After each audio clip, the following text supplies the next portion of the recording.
ओम शांति। आज है 4 अक्टूबर 2025 की साकार मुरली से बाबा कहते हैं, मीठे बच्चे, हाँ जी बाबा, श्रेष्ठ श्रेष्ठ बनने के लिए स्वयं भगवान तुम्हें श्रेष्ठ मत दे रहे हैं, जिससे तुम नरकवासी से स्वर्गवासी बन जाते हो।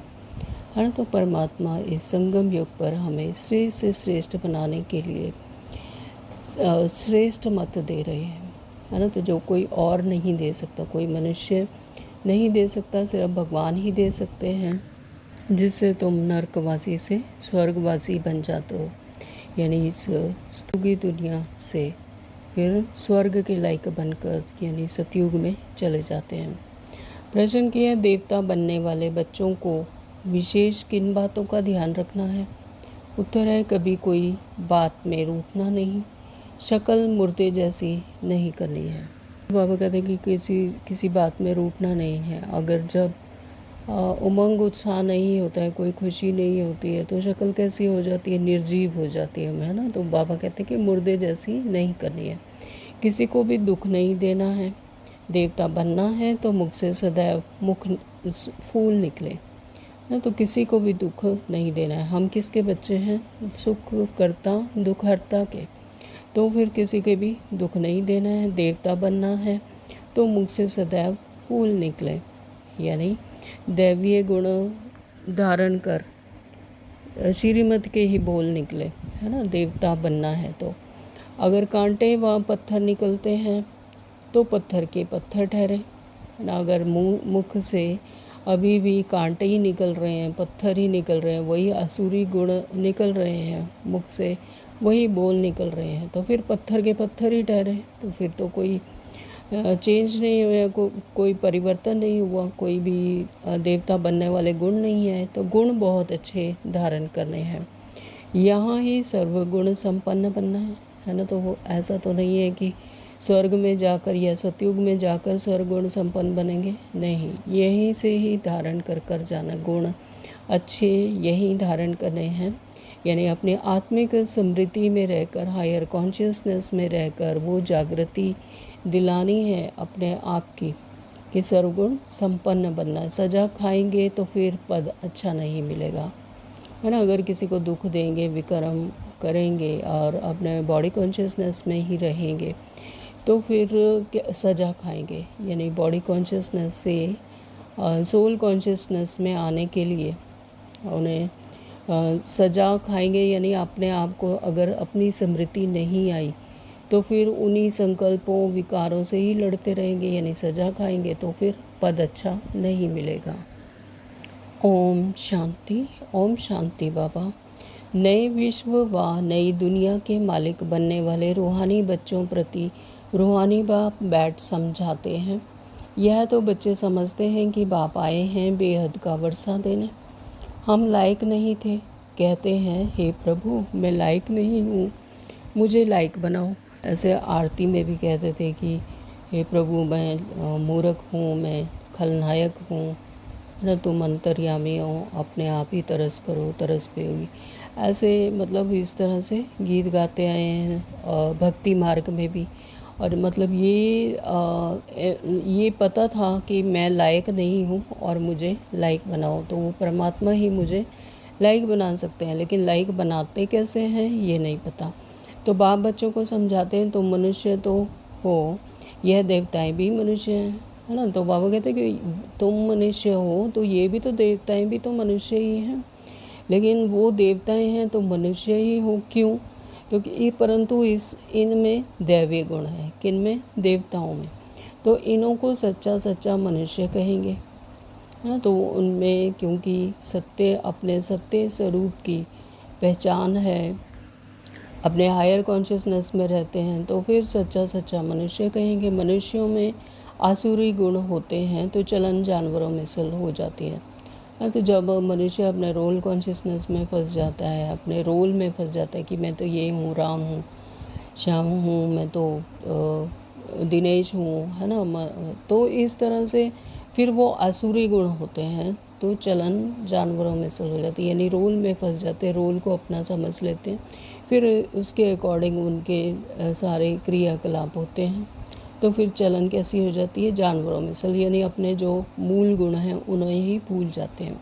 दैवी गुण नहीं है तो उसको आसुरी गुण कहा जाता है ना। अगर दैवीय गुण नहीं है, दैवीय गुण क्या है, सुख, शांति, आनंद, सत्य, सरलता, है ना, नम्रता, उत्साह, तो ये है दैवीय गुण। तो बाबा कहते हैं अगर दैवीय गुण नहीं है तो फिर आसुरी गुण कहा जाता है।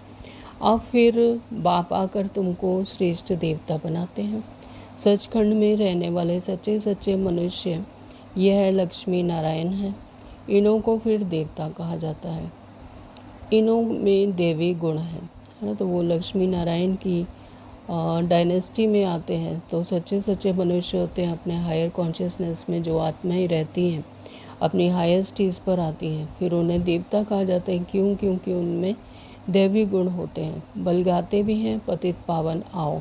परंतु पावन राजाएं कैसे होते हैं, फिर पतित राजाएं कैसे होते हैं, है ना। तो पहले पावन बनते हैं राजाएं, फिर धीरे धीरे जन्म लेते लेते फिर क्या होता है, जब उनकी द्वापर युग से दो पुरुष शुरू हो जाते हैं, यानी बॉडी कॉन्शियसनेस आ जाता है, देह भान आ जाता है, फिर पतित राजाएं बन जाते हैं। तो यह राज कोई नहीं जानते, तो यह परमात्मा ही आकर बताते हैं, तब हम बच्चे जानते हैं। तो वह है भक्ति मार्ग।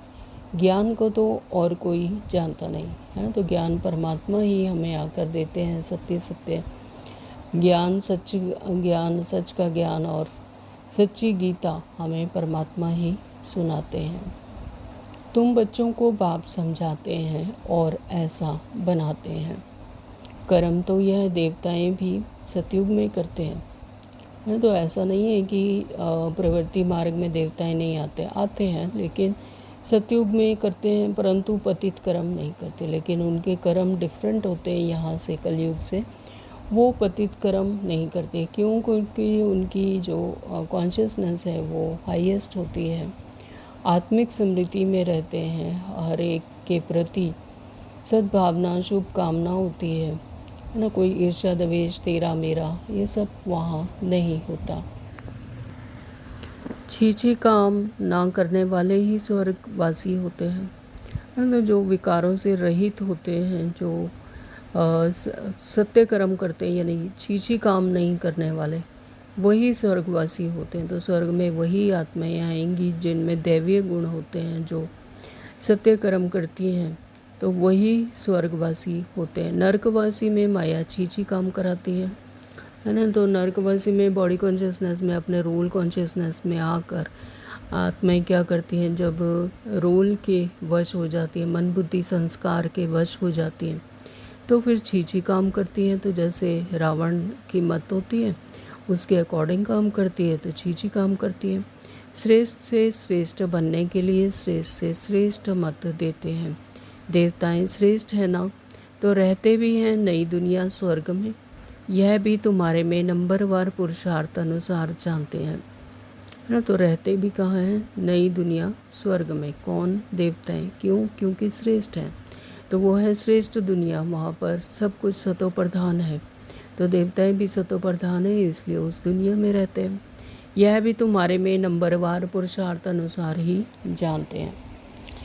इसलिए माला भी बनती है 8 की व 108 की करके 16,108 की भी कहें, वह भी क्या हुआ, है ना। तो माला जो बनती है उसमें सबसे जो सुप्रीम आत्माएं होती हैं 8 की, फिर होती है उसके बाद 108, फिर होती है 16,108, है ना। तो ये माला यानी आत्माओं की, चैतन्य शक्तियों की मालाएं कही जाती हैं, वो श्रेष्ठतम आत्माएं होती हैं।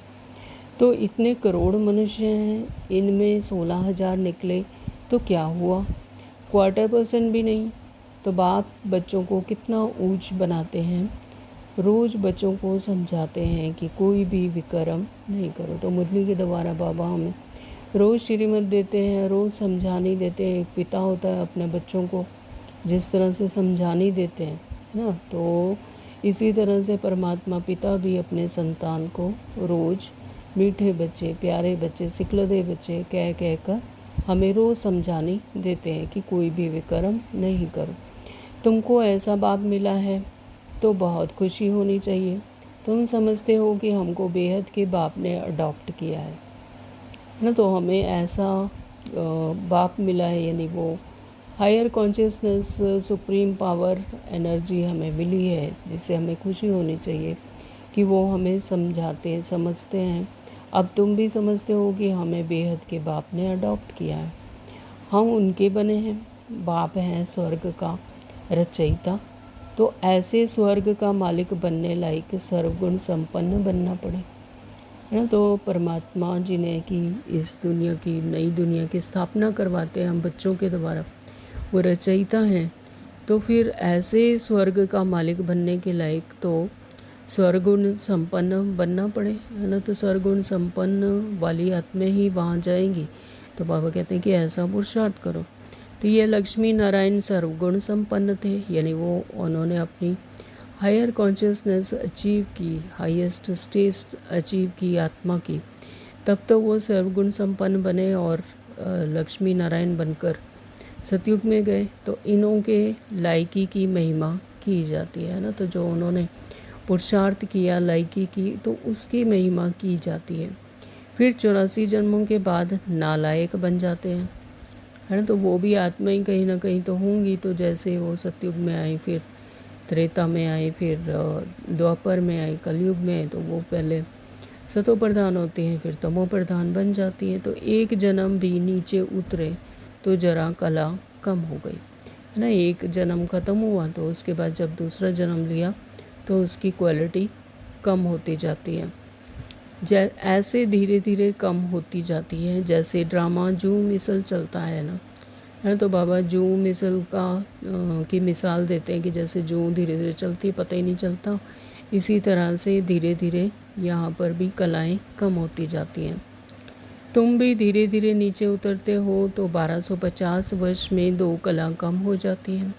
फिर रावण राज्य में जल्दी जल्दी कला कम हो जाती है।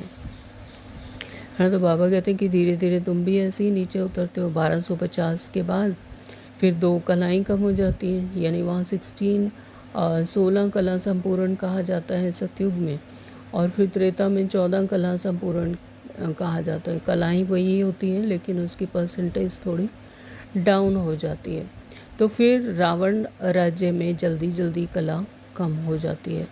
तो द्वापर युग से फिर कलाएँ और बिल्कुल ही कम हो जाती, कि आत्मा देह भान में आ जाती है, अपने ही मूल गुणों को ढूंढने लगती है साधनों में, तो उसकी कलाएँ कम हो जाती हैं। ग्रहण लग जाता है, जैसे सूर्य चांद को भी ग्रहण लगता है ना, तो ऐसे नहीं कि चंद्रमा सितारों को ग्रहण नहीं लगता है, सबको पूरा ग्रहण लगा हुआ है ना। तो ये ऐसे ही है, ये सिंबॉलिकल पावर कहते हैं कि जैसे सूर्य चांद को ग्रहण लगता है, तो ऐसे नहीं है कि चंद्रमा और सितारों को नहीं लगता, तो उन्हें भी पूरा ग्रहण लग जाता है। तो अब आप कहते हैं याद से ही ग्रहण उतरेगा। ग्रहण यानी विकारों में फंसी हुई है आत्मा, तो याद से ही, तो जितना जितना परमात्मा को याद करते हैं उतना उतना उन विकारों से छूटते जाते हैं, यानी ग्रहण छूटते हैं। तो कोई भी पाप नहीं करो। पहला नंबर पाप है देह अभिमान में आना, है ना। तो यहाँ पर पाप करना क्या है? देह अभिमान में आना। तो जैसे ही आत्मा देह अभिमान में आई, अपने रोल कॉन्शियसनेस में आई, अपने आप को रोल समझ लिया, देह समझ लिया, तो फिर क्या हुआ? उसी से क्या हुआ? पहला नंबर पाप होता है। तो वो रोल के अकॉर्डिंग अपना सब कुछ करने लग जाती है। यह कड़ा पाप है। तो बच्चों को इस एक जन्म के लिए ही शिक्षा मिलती है, क्योंकि अभी दुनिया को चेंज होना है। फिर ऐसी शिक्षा कभी मिलती नहीं। बैरिस्ट्री आदि की शिक्षा तो तुम जन्म जन्मांतर लेते आए हो ना। तो स्थूल दुनिया की तो जो पढ़ाई है वो तो जन्म जन्मांतर लेते आए हैं। स्कूल आदि तो सदा है ही। तो यह ज्ञान एक बार मिला बस। तो यह रूहानी ज्ञान सिर्फ एक ही पूरे कल्प में नहीं मिलता, सिर्फ संगम युग पर एक ही बार मिलता है। तो ज्ञान सागर बाप एक ही बार आते हैं। तो ज्ञान सागर बाप जो कि ज्ञान के सागर हैं, वो भी इसी संगम युग पर कलयुग के अंत में एक ही बार आते हैं। वह अपना और अपनी रचना के आदि मध्य अंत की सारी नॉलेज देते हैं। बाप कितना समझाते हैं तो आत्माएं पाठधारी हो। आत्माएं अपने घर से आकर यहाँ पाठ बजाती हैं, उनको मुक्ति धाम कहा जाता है। स्वर्ग है जीवन मुक्ति, है ना। तो बाबा कहते हैं कि तुम ही पाठधारी आते हो, तुम ही अपने रोल में आते हो यहाँ पर सृष्टि चक्कर पर। आत्माएं अपने घर में जाकर यहाँ पाठ बजाती हैं, है ना। तो यहाँ से पहले जाते हैं अपने वाया शांति धाम, अपने परम धाम। पहले परम धाम जाती हैं आत्माएं, फिर वहाँ से आती हैं जिसे कि मुक्ति धाम कहा जाता है। फिर आती हैं स्वर्ग में, यानी मुक्ति जीवन मुक्ति धाम यानी स्वर्ग में। तो यहाँ तो है जीवन बंद, यहाँ पे क्या है, जीवन बंद है, क्योंकि आत्मा अपने आप को नहीं जानती है, वो रोल कॉन्शियसनेस में अपने देह भान में फंसी हुई है। तो इसे कहा जाता है जीवन बंद, क्योंकि आत्मा अपने रोल के वशीभूत है। तो यह अक्षर भी यथार्थ रीति याद करने हैं। मोक्ष कभी होता नहीं। तो ऐसा जो साधु संत हैं या जो पहले जो लोग थे वो मोक्ष के लिए परमात्मा को याद करते थे, लेकिन परमात्मा ने कहा कि मोक्ष तो कभी किसी को मिलता नहीं। ऐसा नहीं है कि सृष्टि चक्कर से छुट्टी मिल जाए। सृष्टि चक्कर में तो एक बार ज़रूर आना ही होता है, चाहे लास्ट जन्म में ही आए, एक जन्म के लिए ही आए, लेकिन आना होता है। तो मनुष्य कहते हैं मोक्ष मिल जाए, अर्थात आवागमन से निकल जाए, तो परंतु पाठ से तो निकल नहीं सकते। तो यह अनादि बना बनाया खेल है ना। तो ये अनादि बना बनाया खेल है। वर्ल्ड की हिस्ट्री जोग्राफी हूबहू रिपीट होती है। तो जैसे एक कल्प चलती है वर्ल्ड की हिस्ट्री जोग्राफी, वैसे ही अगले कल्प चलती है, हूबहू रिपीट होती है। सतयुग में वही देवता आएंगे, फिर पीछे इस्लामी बौद्धि आदि सब आएंगे, है। तो ये झाड़ में दिखाया हुआ है कल्प वृक्ष में कि सतयुग में वही देवता आएंगे जिनका कि ड्रामा में रोल है, और फिर धीरे पीछे पीछे कौन, इस्लामी बौद्धि आदि सब आते हैं अपने अपने समय अनुसार, ड्रामा में पार्ट अनुसार। तो यह ह्यूमन झाड़ बन जाएगा। इनका बीज ऊपर में है। बाप है मनुष्य सृष्टि का बीज रूप, तो बाप मनुष्य सृष्टि का क्या है, बीज रूप। मनुष्य सृष्टि तो है ही, परंतु सतयुग में बहुत छोटी होती है, फिर धीरे धीरे बहुत वृद्धि होती जाती है। तो जैसे एक झाड़ होता है, कोई बीज डाला, उसमें पहले 2 पत्ते निकलते हैं, फिर तना धीरे धीरे और पत्ते निकलते हैं ना। तो इसी तरह से यहाँ पर भी मनुष्य सृष्टि झाड़ है। ये सतयुग में बहुत थोड़ी आत्माएं होती हैं, और फिर धीरे धीरे फिर ये वृद्धि को पाते जाते हैं। धर्म संस्थापक आते हैं, उनके फॉलोवर्स आते हैं, तो धीरे धीरे वृद्धि को पाते हैं। टाल टालियाँ निकलती हैं, पत्ते निकलते हैं।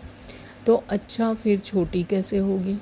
बाप अगर पतित से पावन बनाते हैं, कितने थोड़े पावन बनते हैं, कोटों में कोई निकलते हैं, है ना। तो बाबा कहते हैं फिर छोटी कैसे होगी, इतना बड़ा झाड़ फिर छोटी कैसे होगी। बाप आकर पतित से पावन बनाते हैं, कितने थोड़े पावन बनते हैं, कोटों में कोई निकलते हैं। आदि कल्प बहुत थोड़े होते हैं, है। तो इस संगम युग पर जब फिर से आत्माओं का परिवर्तन होता है, इस सृष्टि का परिवर्तन होता है, तो जो अच्छी धारणाएं करते हैं, अपने हायर कॉन्शियसनेस में जाती हैं आत्माएं, वही फिर सतयुग में आती हैं। तो थोड़ी जो बनती हैं वही जो पावन बनते हैं, और कोटों में कोई, कोई में भी कोई, है ना। श्रीमती कोई में कोई, कोई में, कोटों में कोई, कोई में कोई लेते हैं।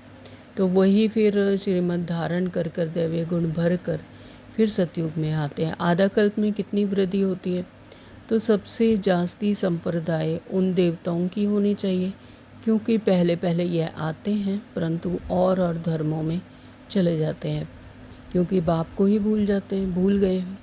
तो यह है एकज भूल का खेल। भूलने से कंगाल हो जाते हैं, भूलते भूलते एकदम भूल जाते हैं, है ना। तो ये स्मृति और विस्मृति का ही खेल है, भूल जाते हैं। तो बाबा कहते हैं कि भूलने से फिर कंगाल हो जाते हैं, अपने आप को भूल जाते हैं। तो अपनी जो मूल गुण हैं, सुख शांति आनंद, जो कि अपने ही अंदर है, अपना ही मूल गुण है, उसी की विस्मृति हो जाती है। तो फिर कंगाल हो जाते हैं, फिर भटकते फिरते हैं, फिर परमात्मा को याद करते हैं। तो भक्ति भी पहले एक ही करते हैं, क्योंकि सबकी सदगति करने वाला एक है, फिर दूसरे किसी की भक्ति क्यों करनी चाहिए, है ना। तो पहले पहले तो जब भक्ति शुरू होती है द्वापर युग में, तो एक की ही करते हैं, शिव की ही करते हैं, शिव के ही मंदिर बनाते हैं, लिंग बनाते हैं और उनकी ही पूजा करते हैं। लेकिन फिर धीरे धीरे बढ़ती जाती है, तो दूसरे किसी की बाबा कहते हैं कि भक्ति क्यों करनी चाहिए, तो सदगति तो एक शिव परमात्मा ही करते हैं। इन लक्ष्मी नारायण को भी बनाने वाला तो शिव है ना, है ना। तो जो लक्ष्मी नारायण को करते हैं या किसी और की भी जो भी इष्ट देवी देवता हैं उनकी करते हैं, हनुमान की करते हैं, गणेश की करते हैं, है ना। तो संतोषी माँ की करते हैं, माताओं की करते हैं। तो लेकिन उन सबको बनाने वाला कौन है, शिव ही है। तो श्री कृष्ण बनाने वाला कैसे होगा, श्री कृष्ण की भगवान मानते हैं। तो गीता में भी उन्हीं का ये लिख दिया कि श्री कृष्ण ने गीता रची। तो लेकिन बाबा कहते हैं कि श्री कृष्ण बनाने वाला कैसे हुआ, वो तो जीवन मरण में आता है ना, तो यह तो हो नहीं सकता। तो राजयोग सिखलाने वाला श्री कृष्ण कैसे होगा, तो राजयोग श्री कृष्ण नहीं सिखाते, वह तो सम परमात्मा की वो सर्वश्रेष्ठ रचना है और first Prince of the world हैं। वो खुद 5 तत्वों की दुनिया में जीवन मरण में शरीरधारी होकर आते हैं। तो वह तो है सतयुग का प्रिंस। कितनी भूल कर दी है, बुद्धि में बैठता ही नहीं। तो अब बाप कहते हैं मुझे याद करो और दैवीय गुण धारण करो, है ना। तो जितना जितना परमात्मा को, उस निराकार ज्योति स्वरूप परमात्मा को याद करेंगे तो विक्रम विनाश होंगे ना। इष्ट देवों देवी देवताओं से तो सुख शांति अल्पकाल के लिए मिल जाती है, लेकिन परमात्मा को याद करने से ही विक्रम विनाश होते हैं, हायर कॉन्शियसनेस आती है, आत्मा अपने हाईएस्ट कॉन्शियसनेस में टिकती है। कोई भी प्रॉपर्टी का झगड़ा आदि है तो उनको खलास कर दो, झगड़ा करते करते तो प्राण भी निकल जाएंगे। तो कई बच्चे कहते हैं ऐसे प्रॉपर्टी का झगड़ा है उसके लिए ही लड़ते रहते हैं, टाइम वेस्ट करते रहते हैं, तो ये टाइम नहीं है। तो बाबा कहते हैं कि अगर प्रॉपर्टी का आदि का जो झगड़ा है उसे खल्लास कर दो, झगड़ा करते करते तो प्राण भी निकल जाएंगे, है ना, टाइम वेस्ट हो जाएगा। तो बाप समझाते हैं इसने छोड़ा तो कोई झगड़ा आदि थोड़े ही किया, कम मिला तो जाने दो, उसके बदले कितनी रजाई मिल गई, है ना। तो ये समय जो है अपना सफल करना है परमात्मा की याद में, ना कि यहाँ पे झगड़े फसाद करने हैं। तो बाबा कहते हैं अगर कुछ उसमें घाटा भी हुआ, कम भी मिला तो जाने दो, बदले में तो रजाई मिलती है ना। तो बाबा बताते हैं मुझे साक्षात्कार हुआ विनाश और रजाई का, तो कितनी खुशी हुई। हमको विश्व की बादशाही मिलनी है, तो यह सब क्या है। ऐसे थोड़ी ही कोई भूखे मरेंगे, बगैर पैसे वाले भी तो पेट भरते हैं ना। तो मम्मा ने कुछ लाया क्या, कितना मम्मा को याद करते हैं, है ना। तो मम्मा के लिए एग्जांपल देते हैं कि मम्मा ने कुछ लाया था क्या यज्ञ में, लेकिन फिर भी उनको कितना याद करते हैं, उन्होंने पुरुषार्थ किया। तो बगैर पास पैसे वाले भी तो पेट तो भरते हैं ना। बाप कहते हैं याद करते हो यह तो ठीक है, परंतु अभी मम्मा के नाम रूप को याद नहीं करना है ना। तो बाबा ने मम्मा को कहते हैं कि मम्मा की नाम रूप को याद नहीं करना। क्यों, क्योंकि वो भी क्या है, आत्मा, और वो भी पुरुषार्थ करके यहाँ से गए हैं। हमको भी उन जैसी धारणा करनी है, उनके जो चरित्र है उसको याद करना है कि उन्होंने कैसे पुरुषार्थ किया, कैसे धारणाएं की, वो याद रखना है, ना कि उनके नाम रूप को याद करना। नाम रूप को याद नहीं करना है, सिर्फ एक परमात्मा के सिवाय। हम भी मम्मा जैसे अच्छा बनकर गद्दी लायक बने, सिर्फ मम्मा की महिमा करने से थोड़े ही हो जाएंगे, है ना। तो मम्मा ने जो इतना पुरुषार्थ करके गद्दी लायक बने, तो उन्होंने जो पुरुषार्थ किया उसे याद करना है, ना कि मम्मा को। तो बाबा कहते कि मम्मा की महिमा थोड़ी करने से थोड़े ही हो जाएंगे, है ना। अगर मम्मा की महिमा करेंगे फिर तो ये भक्ति हो गई कि मम्मा को अगर याद करेंगे तो बाबा कहते हैं मम्मा को याद नहीं करना, उनकी महिमा करने से थोड़ी ही हो जाएंगे। बाप तो कहते हैं माँ में कम याद करो, याद की यात्रा में ही रहना है, मम्मा जैसा ज्ञान सुनाना है। मम्मा की महिमा का सबूत तब हो जब तुम भी ऐसे महिमा लायक बनकर दिखाओ, है। तो मम्मा की महिमा का तो सबूत तब हो अगर हम उनकी तरह ही पुरुषार्थ करें, उनकी तरह ही धारणाएं करें और उनके जैसे ही महिमा लायक बन कर दिखाएं। हाँ, तो सिर्फ मम्मा मम्मा कहने से पेट नहीं भरेगा और ही पेट पीठ से लग जाएगा, है ना। तो मम्मा नहीं देंगी सदगति, परमात्मा सदगति देते हैं, वो तो खुद ही आत्मा थी। तो बाबा कहते हैं कि मम्मा मम्मा कहने से पेट नहीं भरेगा, पेट और ही पीठ से लग जाएगा, यानी कोई प्राप्ति नहीं होगी। शिव बाबा को याद करने से पेट भरेगा, है ना। तो प्रारब्ध बनेगी परमात्मा को याद करने से। तो इस दादा को भी याद करने से पेट नहीं भरेगा। दादा यानी ब्रह्मा बाबा। तो ब्रह्मा बाबा के भी नाम रूप को नहीं देखना, बल्कि उन्होंने जो पुरुषार्थ किया, धारणाएं की, उसको देखना है, उनकी तरह बनना मत। तो इस दादा को भी याद करने से पेट नहीं भरेगा, यानी उससे सदगति नहीं होगी। याद करना है एक को, यानी शिव परमात्मा को, निराकार बिंदु स्वरूप। बलिहारी एक की है। युक्तियाँ रचनी चाहिए सर्विस की। सदैव मुख से फूल निकले। अगर कोई कांटे पत्थर निकलते हैं तो पत्थर के पत्थर ठहरे, है ना। तो श्रीमद् धारण करके भी अगर मुख से अभी भी पत्थर ही निकल रहे हैं तो पत्थर के पत्थर हैं, इसका मतलब कोई धारणा नहीं हुई। तो बाबा कहते हैं कि फूल बनना है, मुख से सदैव फूल निकले, यानी ज्ञान की बातें, मीठी बातें ही निकलें और किसी के प्रति भी कोई दुर्भावना ना हो, कांटे पत्थर ना निकले और पत्थर के नहीं तो फिर पत्थर के पत्थर ठहरे।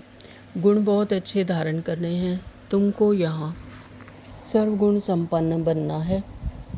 सजा खाएंगे तो फिर पद अच्छा नहीं मिलेगा। यहाँ बच्चे आते हैं बाप से डायरेक्ट सुनने। यहाँ ताज़ा ताज़ा नशा बाबा चढ़ाते हैं। तो बाबा रोज़ बच्चों को कितना नशा चढ़ाते, खुशी दिलाते, सिखले दे बच्चे, मीठे बच्चे, है ना। चाहे कोई कैसा भी बच्चा हो, लेकिन बाबा उसे खुशी दिलाते हैं, नशा चढ़ाते हैं। सेंटर पर नशा चढ़ता है, फिर घर गए संबंधी आदि देखे तो खल्लास, है ना। तो घर आदि गए तो फिर क्या, संबंधी आदि देखे, यानी फिर रोल कॉन्शियसनेस में आ जाते हैं, अपने आत्मिक स्मृति में नहीं रहते। जब बाबा के पास आते हैं तो आत्मिक स्मृति में रहते हैं, अपने हायर कॉन्शियसनेस में रहते हैं। तो फिर खुशी चढ़ती है, नशा चढ़ता है, लेकिन जैसे ही रोल कॉन्शियसनेस में घर गए संबंधी देखे, फिर उसी रोल में फंस जाते हैं अपने आप को, फिर वो रोल में फंसा लेते हैं, तो फिर सब खल्लास। तो यहाँ तुम समझते, अब हम बाबा के परिवार में बैठे हैं, वहाँ आसुरी परिवार होता है, कितने झगड़े आदि रहते हैं, तो वहाँ जाने से ही कीचड़ पट्टी में जाकर पड़ते हैं। यहाँ तो तुमको बाप भूलना नहीं चाहिए। दुनिया में सच्ची शांति किसी को भी मिल ना सके। पवित्रता, सुख, शांति, संपत्ति सिवाय बाप के कोई दे नहीं सकता, है ना। तो ये जो मूल गुणों के आत्मा की स्मृति से मिलती है, पवित्रता, सुख, शांति, संपत्ति सिवाय बाप के और कोई नहीं दे सकता। ये होती है अपने आत्मिक स्मृति में रहने से ये सब प्राप्तियाँ परमात्मा हमें करवाते हैं। ऐसे नहीं कि बाप आशीर्वाद करते हैं, आयुष्मान भव पुत्रवान भव, है ना। तो यहाँ पर परमात्मा कोई आशीर्वाद नहीं करते कि आयुष्मान भव पुत्रवान भव, सिर्फ परमात्मा हमें युक्तियाँ बताते हैं, तो जिससे ये सब हमें ऑटोमेटिकली प्राप्त होती हैं। यानी अपने दैवीय गुणों से, अपने हायर कॉन्शियसनेस में जब आत्मा रहती है तो उसको संपन्नता मिलती है। नहीं, आशीर्वाद से कुछ भी नहीं मिलता, यह मनुष्यों की भूल है। सन्यासी आदि भी आशीर्वाद नहीं कर सकते हैं। तो जो सन्यासी आदि है उनके पास लोग जाते हैं, कहते हैं कि वो आशीर्वाद कर देते हैं तो हमें मिल जाता, नहीं। लेकिन आज आशीर्वाद देते हैं, कल खुद ही मर जाते हैं। तो पोप भी देखो कितने होकर गए हैं, गुरु, लोगों की गद्दी चलती है, छोटेपन में भी गुरु मर जाते हैं, फिर दूसरा कर लेते हैं या छोटे चेले को गुरु बना देते हैं। तो यह तो बाप दादा है देने वाला, यह लेकर क्या करेंगे। बाप तो निराकार है ना, लेंगे साकार, यह भी समझने की बात है। ऐसा कभी नहीं कहना चाहिए कि हम शिव बाबा को देते हैं, नहीं, हमने शिव बाबा से पदम लिया, दिया नहीं। तो कई बच्चे कह देते होंगे ऐसा कि शिव बाबा को देते हैं तो शिव बाबा लेते थोड़ी हैं, तो वो तो परमात्मा तो बच्चों को देते हैं। बाबा से हमने पदम लिया और रोज़ ले रहे हैं, दिया नहीं। बाबा तो तुमको अनगिनत देते हैं। शिव बाबा तो दाता हैं, तुम उनको देंगे कैसे, है ना। तो शिव बाबा तो दाता हैं, तो वो हमें सद्गति देते हैं, ये राज्य भाग्य देते हैं, संपन्नता देते हैं, तो हम उनको कैसे देंगे। मैंने दिया यह समझने से फिर देह अभिमान आ जाता है। हम शिव बाबा से ले रहे हैं। बाबा के पास इतने ढेर बच्चे आते हैं, आकर रहते हैं, तो प्रबंध चाहिए ना। गोया तुम देते हो अपने लिए, उनको अपना थोड़े ही कुछ करना है। राजधानी भी तो तुमको देते हैं, इसलिए करते भी तुम हो।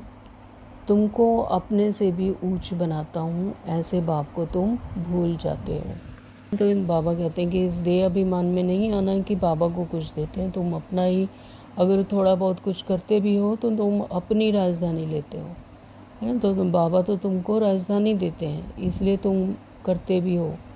तो वो तुम अपना पुरुषार्थ करते हो, तुमको तन मन धन जो लगाते हो तो तुम अपने लिए करते हो। तुमको अपने से भी ऊंच बनाता हूँ, ऐसे बाप को तुम भूल जाते हो।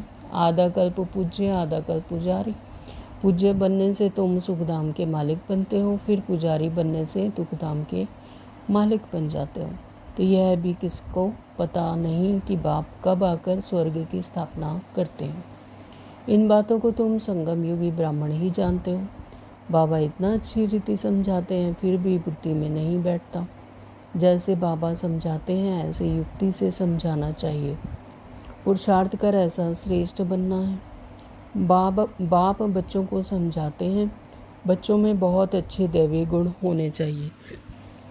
कोई बात में रूठना नहीं, शक्ल मुर्दे जैसी नहीं बनानी है, यानी उत्साह उमंग कम नहीं करना, रूठना नहीं। तो बाप कहते हैं ऐसे कोई काम अभी नहीं करो। चंडी देवी का भी मेला लगता है ना, तो चंडिका उनको कहते हैं जो बाप की मत पर नहीं चलती। तो चंडी देवी का भी मेला लगता है, तो चंडिका तो देखो कैसा रूप होता है। तो बाबा कहते हैं कि वो होते हैं जो बाप की मत पर नहीं चलते, यानी दैवीय गुणों को धारण नहीं करते, जो दुख देती हैं। ऐसी चंडिकाओं का भी मेला लगता है। तो मनुष्य अज्ञानी है ना, अर्थ थोड़ी समझते हैं, कोई में ताकत नहीं, वह तो जैसे खोखले हैं। तुम बाबा को अच्छी रीति याद करते हो तो बाप दोबारा तुम्हें ताकत मिलती है, परंतु यहाँ रहते भी बहुतों की बुद्धि बाहर में भटकती रहती है। इसलिए बाबा कहते हैं यहाँ चित्रों के सामने बैठ जाओ तो तुम्हारी बुद्धि इसमें बिजी रहेगी। गोले पर सीढ़ी पर किसी को समझाओ तो बोलो सतयुग में बहुत थोड़े मनुष्य होते हैं, अभी तो ढेर मनुष्य हैं। बाप कहते हैं मैं ब्रह्मा के द्वारा नई दुनिया की स्थापना कराता हूँ, पुरानी दुनिया का विनाश कराता हूँ। ऐसे ऐसे बैठ प्रैक्टिस करनी चाहिए। अपना मुख आपे ही खोल सकते हैं। अंदर में जो चलता है वह बाहर में भी निकलना चाहिए। गूंगे तो नहीं होना, तो जो मनन मंथन अंदर चलता है तो वो बाबा कहते हैं कि बाहर भी निकलना चाहिए। गूंगे तो नहीं हो। घर में रड़ियाँ मारने के लिए मुख खुलता है, ज्ञान सुनाने के लिए नहीं खुलता, है ना। तो बाबा आज उलाहना दे रहे हैं कि मुख ज्ञान भी सुनाने के लिए मुख खुलना चाहिए। तो चित्र तो सबको मिल सकते हैं, हिम्मत रखनी चाहिए। अपने घर का कल्याण करें, अपना कमरा चित्रों से सजा दो तो तुम बिजी रहेंगे। यह जैसे तुम्हारी लाइब्रेरी हो जाएगी। दूसरों का कल्याण करने के लिए चित्र आदि लगा देना चाहिए, जो आए उनको समझाओ। तो बाबा कहते तुम बहुत सर्विस कर सकते हो, थोड़ा भी सुना तो प्रजा बन जाएंगे। बाबा इतनी उन्नति की युक्तियाँ बतलाते हैं। बाप को याद करो तो तुम्हारे विकर्म विनाश होंगे। बाकी गंगा में जाकर एकदम डूब जाओ तो भी विकर्म विनाश नहीं होंगे। तो यहाँ पर गंगा में, स्थूल दुनिया में ऐसे समझते हैं कि गंगा में जाकर डूब जाओ, मतलब अपने प्राण त्याग दो तो जितने भी विकर्म है वो विनाश हो जाते हैं। तो बाबा कहते हैं ऐसा नहीं है। तो अगर कोई गंगा में जाकर डूब जाते हैं तो विकर्म विनाश नहीं होते, क्योंकि आत्मा में तो आत्मा की वो परिवर्तन नहीं होता। तो यह सब है अंधश्रद्धा। तो हरिद्वार में तो सारे शहर का गंध आकर गंगा में ही पड़ता है। तो अभी तो जो गंगा जिसे पतित पावनी कहा जाता था, तो बाबा कहते कि अभी तो शहर का सारा गंध गंगा में ही आके पड़ता है। तो सागर में कितना गंद पड़ता है, नदियों में भी किचड़ा पड़ता रहता है, उससे फिर पावन कैसे बन सकते हैं। माया ने सबको बेसमझ बना दिया है। तो इस मायावी दुनिया में ऐसे ऐसे रास्ते निकाले हैं जिनका कि कोई अर्थ ही नहीं, बेसमझ बना दिया। बाप बच्चों को ही कहते हैं कि मुझे याद करो, तुम्हारी आत्मा बुलाती है ना, हे पतित पावन आओ। तो वह तुम्हारे शरीर का लौकिक बाप तो है। पतित पावन एक ही बाप है ना। तो स्वयं परम पिता परमात्मा ही पतित पावन है, वही हम आत्माओं का एक ही बाप है। अभी हम उस पावन बनाने वाले बाप को याद करते हैं। तो इस संगम युग पर उसी पतित से पावन बनाने वाले बाप को ही हम याद करते हैं। जीवन मुक्ति दाता एक ही है ना। तो जीवन मुक्ति भी उन्हीं से ही मिलती है। मुक्ति भी और जीवन मुक्ति भी, यानी अपने हायर कॉन्शियसनेस में जब आत्मा जाती है और फिर सतयुग की प्रारब्ध बनाकर जीवन मुक्ति में, यानी शरीर में रहते हुए ही मुक्त अवस्था में, तो वो जीवन मुक्ति दाता भी कौन है? एक परमात्मा ही है, दूसरा ना कोई। इतनी सहज बात का अर्थ भी कोई समझते नहीं। अच्छा, मीठे मीठे सिकलते बच्चों प्रति माता पिता बाप दादा का याद प्यार और गुड मॉर्निंग। रूहानी बाप की रूहानी बच्चों को नमस्ते। हम रूहानी बच्चों की रूहानी माता पिता बाप दादा को याद प्यार गुड मॉर्निंग। नमस्ते जी, नमस्ते जी, नमस्ते जी। शुक्रिया बाबा, आपका दिल से बहुत बहुत शुक्रिया। धारणा के लिए मुख्य सार में नंबर 1 बाबा ने कहा, मुख से ज्ञान रतन निकालने की प्रैक्टिस करनी है। तो जो ज्ञान हम धारण करते हैं, तो अब मुख से वही रतन, ज्ञान रतन ही निकले। तो कभी मुख से कांटे या पत्थर नहीं निकालने हैं, यानी दुख देने वाले ऐसे बोल ये नहीं बोलने हैं। मुख से कांटे और पत्थर नहीं निकालने हैं, सिर्फ ज्ञान रतन ही निकले ना, कि अपना तो कल्याण करना ही है, दूसरों का भी कल्याण हो। अपना और घर का कल्याण करने के लिए घर में चित्र सजा देने हैं, उस पर विचार सागर मंथन कर दूसरों को समझाना है, बिजी रहना है। नंबर 2 बाबा ने कहा कि बाप से आशीर्वाद मांगने की बजाय उनकी श्रेष्ठ मत पर चलना है। तो यहाँ पर आशीर्वाद की कोई बात नहीं है, यहाँ पर तो परमात्मा श्रीमत देते हैं, उस पर चल कर धारणाएँ करके खुद ही श्रेष्ठ बनना है, श्रेष्ठ मत पर चलना है। बलिहारी शिव बाबा की है, इसलिए उन्हें ही याद करना है। तो शिव बाबा पर ही बलिहार जाते हैं। 63 जन्मों से जिन्हें पुकार रहे थे, अभी वो हमारे सामने हैं, सम्मुख हैं, तो उन्हें ही याद करना है। तो यह अभिमान ना आए कि हमने बाबा को इतना दिया। तो जो बच्चे तन मन धन लगाते हैं, तो बाबा कहते हैं वो तुम अपने लिए लगाते हो। तो इसके लिए ये अभिमान भी ना आए कि हमने बाबा को दिया, बाबा को तो कोई इसकी कोई ज़रूरत ही नहीं। तो बाबा तो एक का पदम गुणा देकर वापस करते हैं। तो वरदान है, बाप समान स्थिति द्वारा समय को समीप लाने वाले तत्त्वम के वरदानी भव। बाप समान स्थिति द्वारा समय को समीप लाने वाले तत्त्वम के वरदानी भव। बाबा कहते हैं अपने आप को मिटाना, अर्थात बाप समान स्थिति में स्थित होकर समय को समीप लाना। तो जहाँ अपनी देह में या अपनी कोई भी वस्तु में अपनापन है, तो वहाँ समानता में परसेंटेज है, यानी ऐसी स्थिति कि ये देह भी मैं नहीं हूँ, कोई वस्तु भी अपनी नहीं है, मैं हूँ ही नहीं, है ना, तब बनेंगे समान। तो परसेंटेज माना डिफेक्ट, ऐसे डिफेक्ट वाला कभी परफेक्ट नहीं बन सकता। जहाँ अपनापन आया तो वहाँ डिफेक्ट आ गया, फिर वो परफेक्ट नहीं बन सकता, यानी मैं और मेरा से उपराम। परफेक्ट बनने के लिए बाप के लव में सदा लवलीन रहो। सदा लव में लवलीन रहने से सहज ही औरों को भी आप समान व बाप समान बना सकेंगे।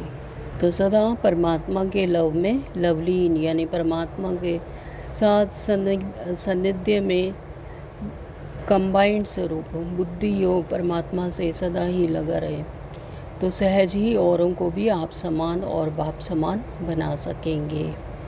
बाप दादा अपने लवली और लवलीन रहने वाले बच्चों को सदा तत्त्वम का वरदान देते हैं।